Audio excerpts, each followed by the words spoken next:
আল্লাহ যত রোগ দিয়েছেন সমস্ত রোগের ঔষধ দিয়েছেন তিনটা খাদ্যের মধ্যে। একটু ওষুধগুলো জেনে নেন সবাই। বলি বলি বলি যত রোগ আছে পৃথিবীতে, এইডস বলেন, বি ভাইরাস বলেন, ক্যান্সার বলেন, ডায়াবেটিস বলেন, হাই প্রেসার বলেন, লো প্রেসার বলেন, ডায়রিয়া বলেন, সিফিলিস বলেন, গনোরিয়া বলেন, যত রোগ পৃথিবীতে আছে, যত ভাইরাস আছে, যত কিছু আছে, সমস্ত রোগের জন্য আল্লাহ পাক ওষুধ রেখে দিয়েছেন। রোগ যে দিয়েছেন যিনি, ওষুধও দিয়েছেন তিনি। ওষুধ আছে, এর মধ্যে শ্রেষ্ঠ ওষুধ হলো তিনটা। একটা হলো চারটা, একটা হলো জমজম। একটা কি? জমজম। সেই পানিটা কোথায় পাওয়া যায়? কোন জায়গায়? সৌদি আরব তো অনেক বড়, বলেন কোথায়? কাবা শরীফের সামনে সেই কূপটা। কাবা শরীফের সামনে সেই কূপটা। এই কূপ হলো আশ্চর্য কূপ। দুনিয়ার সমস্ত পানির ভিতরে কম বেশি জীবাণু পাওয়া যায়, কিন্তু জমজম কূপের পানিটা এমন ফ্রেশ পানি, মিনারেল ওয়াটার ফেল। পৃথিবীর সমস্ত পানিগুলো ফেল, এমন পানি এটা আল্লাহ রাব্বুল আলামিন দিয়েছেন। এই পানি পান করলে শুধু তৃষ্ণা নিবারণ হয় না, ক্ষুধাও নিবারণ হয়ে যায়। 2015 সালের দিকে আমি হজে গিয়েছিলাম, সেকেন্ড টাইম। প্রথম হজ করেছি 2009 সালে।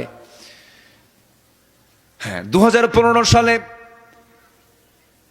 আমি মক্কার আউটসাইডে দাঁড়ায় আছি। সেই জায়গায় যারা হজে গেছেন দেখবেন, সেখানে যারা যাবেন তারাও দেখবেন, সেখানে বেশ কিছু লাইন আছে, ট্যাপ লাগানো আছে। এখানে জমজম পানিগুলো ট্যাপ খুলে খুলে জমজম পানিগুলো খায়, জমজম পানিগুলো পান করে। আবার অনেকে সুন্দর করে বোতলে বোতলে ভরা নিয়ে চলে যায়। কিন্তু সেই জায়গায় আমি লক্ষ্য করে দেখি একজন ফরেনার, একজন পশ্চিমা মানুষ, ইউরোপিয়ান কালার, ইউরোপের একজন মানুষ, সেই জায়গায় দেখতে পেলাম সে পান করছে না, খাচ্ছে না, শুধু সেই পানিগুলো নিয়ে বারবার মাথা থেকে পা পর্যন্ত ঢালতেছে। ঢালে আর মোছে, ঢালে আর এরকম করে মুছে নেয় বারবার। আমি ভাবলাম এই পানিগুলো অপচয় করতেছে লোকটা, এমন করে কেন? কাছে গেলাম, সমস্যা কি বলেন, এরকম করছেন কেন? পানি তো পান করতে হয়। সঙ্গে সঙ্গে লোকটা বলতেছে, আমি এই পানিগুলো পান করি, সব নিয়ে যাই, কিন্তু আমার স্কিন প্রবলেম। কি হয়েছে? স্কিন ক্যান্সার হয়েছে। স্কিন ক্যান্সার হওয়ার কারণে আমি কোনো অ্যান্সার পাচ্ছিলাম না গোটা দুনিয়ার কারো কাছে। আজকে 15-20 দিন যাবত আমি এই কাজটা করছি, জমজম পানি খাই, আবার গায়ে লাগাই, আবার আস্তে আস্তে করে এটাকে সুন্দর করে ফু দিয়ে আবার পান করি। এইরকম করে করে আজকে 15-20 দিন চলে যাচ্ছে। চেক আপ করলাম কয়েকদিন আগে, দেখি আমার স্কিন ক্যান্সার ভালো হয়ে গেছে। কি আল্লাহ কি ভালো করতে পারেন? পারেন।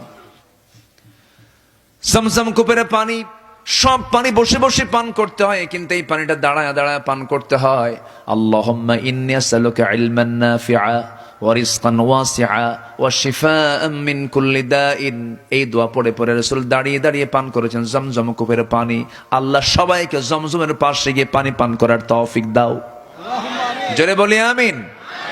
নাম্বার 2 হলো আজওয়া।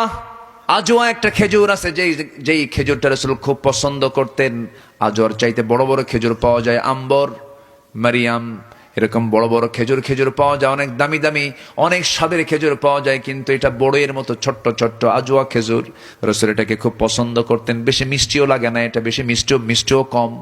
কিন্তু এই আজওয়া খেজুরের ব্যাপারে রাসূল বলেছেন, যদি কোনো বান্দা প্রত্যেক সকালবেলা 7টা করে খেজুর এটা খেতে পারে খালি পেটে, পরপর 7 দিন যদি খায় 49 খেজুর খেলে পরে একমাত্র মৃত্যু, রোগ ছাড়া সকল প্রকার অনিষ্ট হতে গেলে আল্লাহ রাব্বুল আলামিন তাকে বাঁচায়া দেন। ওষুধ আছে না নাই? আচ্ছা। এরপর আল্লাহ রাব্বুল আলামিন রাসূলকে দিয়ে জানিয়ে দিয়েছেন কালো জিরা। কি কালো জিরা? এমন একটা ওষুধের নাম। এই কালো জিরা পান করলে, কালো জিরা খেলে পরে সব ধরনের রোগ আল্লাহ পাক এর মধ্যে রোগের ওষুধ রেখে দিয়েছেন। আর আরেকটা স্পেশাল একটা পানীয় দিয়েছেন, স্পেশাল একটা অফার দিয়েছেন, শরাব দিয়েছেন, সেটা হচ্ছে মধু। এই মধুটা দুনিয়াতেও খাবো আমরা, জান্নাতেও খাবো আমরা। জোরে বলি ইনশাআল্লাহ। জান্নাতে মধু আছে না নাই? আছে না নাই? জান্নাতে 4টা নহর। কয়টা? জান্নাতে 4টা নহর।